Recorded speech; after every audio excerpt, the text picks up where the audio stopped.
warahmatullahi wabarakatuh, teman-teman semua. Selamat pagi. Bagaimana kabarnya? Apakah baik? Untuk yang kabarnya baik bisa ditulis di kolom komentar ya. Selamat datang di channel saya. Nama saya Siti Asinta Putri Utami dengan NIM akhir 44. Di sini saya akan membawakan materi terkait jurnal penyesuaian untuk anak-anak akuntansi ya, teman-teman. Oke, jadi di sini yang pertama mungkin kita bisa langsung buka bukunya ya. Gak perlu berlama-lama.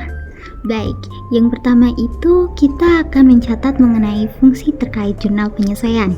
Jadi fungsi secara umum itu ada 4 ya teman-teman. Yang pertama itu untuk menyesuaikan akun-akun yang dicatat dalam jurnal umum sebagai akun-akun yang masih harus diterima atau belum dibayar tapi sudah dibayar gitu. Seperti pendapatan diterima di muka, lalu sewa dibayar di muka, piutang pendapatan, dan juga utang biaya. Utang biaya-biaya seperti contohnya biaya gaji atau biaya-biaya tertentu gitu. Oke, yang selanjutnya itu yang kedua yaitu untuk menyesuaikan penyusutan aktiva tetap.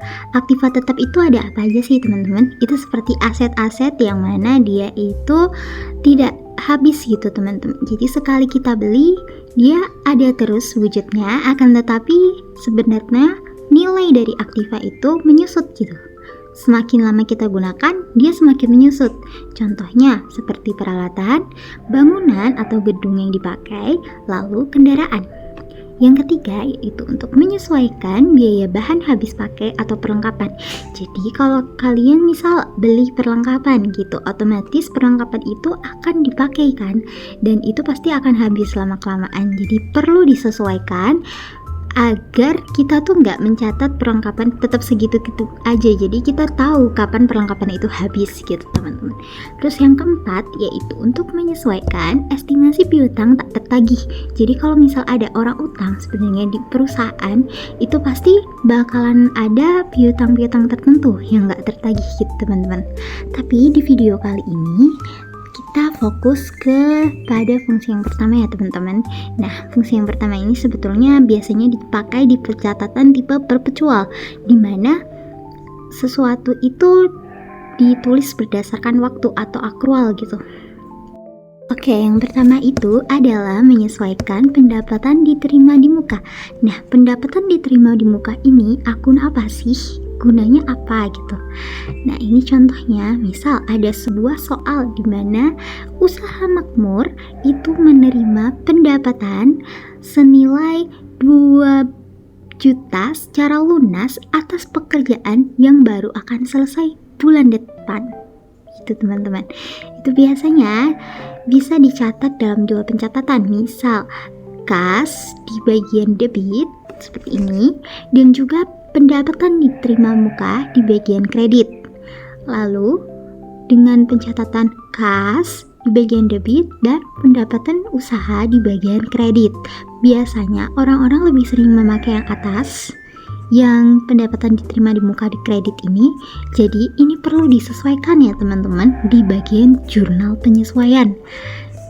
Nah, penyesuaiannya itu bisa ditulis seperti ini, yaitu pendapatan diterima di mukanya tadi dibalik gitu, ditaruh di bagian debit, lalu pendapatan usahanya, lalu untuk bagian kreditnya itu pakai pendapatan usaha. Jadi yang tadinya pendapatan diterima di muka di kredit itu dibalik jadi di debit, terus buat lawannya itu pakai pendapatan usaha gitu teman-teman.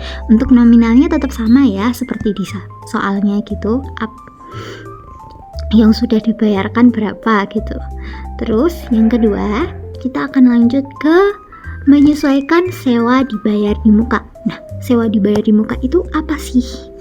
Itu adalah bisa terjadi kalau semisal contohnya nih, usaha membayar sewa untuk periode tertentu. Misal usaha keren membayar sewa selama setahun di bulan Januari gitu. Dia membayar sewa untuk setahun langsung gitu. Jadi sewa dibayar di muka ini termasuk akun aset ya teman-teman. Jadi dicatat dalam sewa dibayar di muka. Yang harusnya itu jadi biaya sewa tapi belum jadi biaya, jadi masih diakukan sebagai aset gitu. Jadi 12 juta itu ditaruh di sewa dibayar di muka. Nanti kalau sudah misal periode Januari itu selesai, maka sewa tadi akan diakui jadi biaya gitu. Jadi pertama kita ngeluarin kas, jadi kasnya di kredit, habis itu debitnya untuk sewa dibayar di muka sebesar 12 juta. Nah disesuaikanlah, kan periode Januari itu udah 1 bulan, sementara setahun itu ada 12 bulan. Otomatis dalam penyesuaian itu bisa ditulis beban sewa sebesar 12 dibagi 12. Jadi selama 1 bulan itu 1 juta.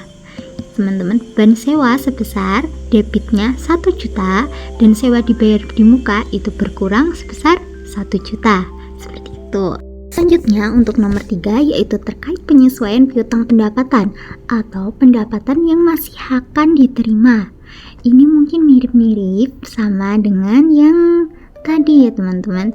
Bedanya kalau yang tadi itu pendapatannya itu orangnya itu sudah membayar lunas akan pekerjaan kita.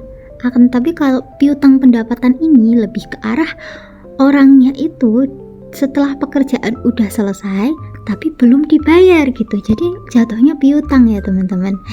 Nah biasanya di jurnal umum itu kurang lebih tidak dicatat sih teman-teman, jadi ini ada di ayat jurnal penyesuaian gitu. Jadi langsung aja dicatat di jurnal penyesuaian, misal ada kata-kata untuk pendapatan tertentu ternyata belum lunas dibayar oleh Tuan A misal gitu.